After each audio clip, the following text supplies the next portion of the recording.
On the morning of May 18, 1927, in Bath Township, Michigan, a series of violent attacks unfolded that would claim 45 lives. Andrew Kehoe, the school treasurer of Bath Township, detonated explosives he had secretly planted beneath the Bath Consolidated School building.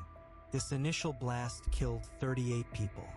Bath Township, at the time, was an agricultural civil township with 300 adult residents, located 10 miles northeast of Lansing. In 1922, voters approved the creation of a consolidated school district, leading to increased township property taxes to fund a new school. When it opened, 236 students were enrolled. The school's creation was controversial, and all landowners were required to pay higher property taxes. Andrew Philip Kehoe, born in Tecumseh, Michigan on February 1, 1872, had studied electrical engineering. He married Ellen Nellie Price in 1912 and moved to a farm outside Bath Township 7 years later. Kehoe was elected as a trustee on the school board in 1924 for 3 years and treasurer for 1 year. He argued strongly for lower taxes and was described as difficult, often voting against the board. His property valuation was $10,000 in 1922, with taxes rising from $122.60 to $198 by 1926. Kehoe's anger intensified after being defeated in the April 5, 1926 election for Bath Township clerk. It was thought by locals that he had planned revenge following this defeat. In June 1926, he was notified that his mortgage was soon to be foreclosed. He had reportedly muttered, "If it hadn't been for that $300 school tax, I might have paid off this mortgage," and told the mortgage holder, "If I can't live in that house, no one else will."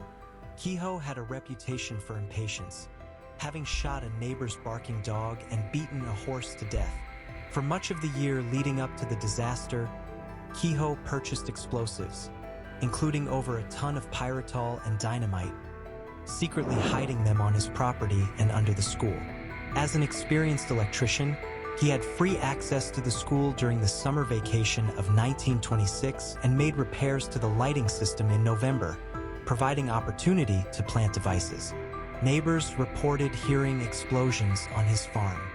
He also made preparations on his farm, cutting wire fences, girdling young shade trees, and cutting grapevine plants.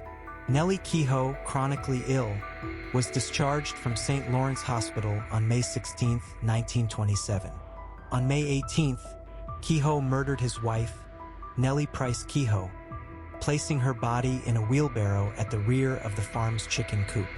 At approximately 8:45 a.m., he detonated homemade pyritol incendiary devices at his farmstead, destroying his house and farm buildings. Neighbors rushed to fight the fire with O.H. Bush discovering dynamite inside the farmhouse. As Kehoe left the burning property in his Ford truck, he told those fighting the fire that they should get to the school.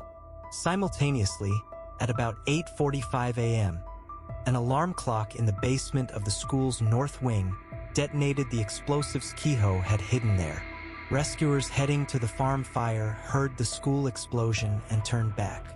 As rescue efforts began at the school, Kehoe drove his truck, filled with explosives and shrapnel, to the scene. He detonated it, killing himself and 4 others. During the subsequent rescue and recovery efforts, searchers discovered a further 500 pounds of explosives under the south wing of the school. These had been set to detonate simultaneously with the initial explosion. This discovery confirmed Kehoe's intention to destroy the entire school and everyone within it. The Bath School disaster remains a documented case of extreme violence. Subscribe for more real cases.